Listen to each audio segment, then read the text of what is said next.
ବନ୍ଧୁଗଣ ଆଜି ଆସନ୍ତୁ ଯଦୁମଣିଙ୍କ ହସ କଥାରେ ଶୁଣିବା ଆଠଗଡ଼ ନୁହେଁ କାଠଗଡ଼।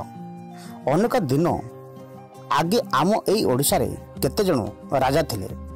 ଏହି ରାଜାମାନଙ୍କ ସଭାରେ ନାନା ପାଠ ଜାଣିଥିବା ପଣ୍ଡିତମାନେ ରହୁଥିଲେ। ପଣ୍ଡିତମାନେ ଜଣେ ରାଜାଙ୍କ ସଭାରେ ରହିଲେ ବି ବେଳେବେଳେ ଅନ୍ୟ ରାଜାମାନଙ୍କ ପାଖକୁ ଯାଉଥିଲେ। ଯଦୁମଣି ମଧ୍ୟ ବହୁ ରାଜାଙ୍କ ସଭାକୁ ଯାଉଥିଲେ।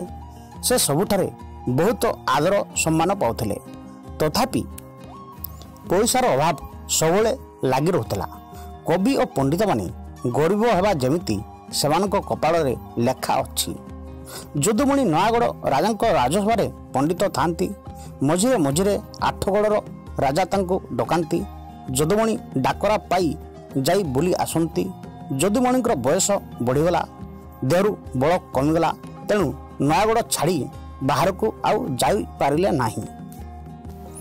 ବୟସ ବଢ଼ିବା ସଙ୍ଗେ ସଙ୍ଗେ ଯଦୁମଣିଙ୍କ ଅଣ୍ଟା ନଇଁଗଲା। ଦିନେ ଯଦୁମଣି ନଇଁ ନଇଁ ଯାଇ ରାଜସଭାରେ ହାଜର ହେଲେ। ତାଙ୍କର ଅବସ୍ଥା ଦେଖି ରାଜା ଦୁଃଖିତ ହେଲେ।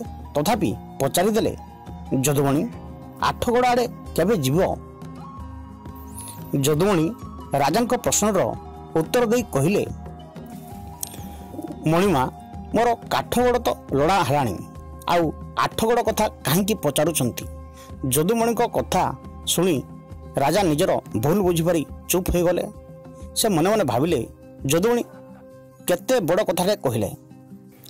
ମଣିଷ ମନ କରୁଥିବା ଜାଗାକୁ ଯାଇପାରେ ନାହିଁ, ମାତ୍ର ସେ ମନ ନ କଲେ ବି ମରିବ। କାଠଗଡ଼ ଲଦି ତାକୁ ପୋଡ଼ାଯିବ। ଆଜିର ଏ ଭିଡ଼ିଓଟି ସରିଲା।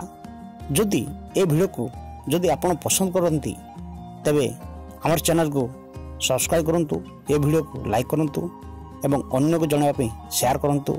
ଜୟ ଜଗନ୍ନାଥ।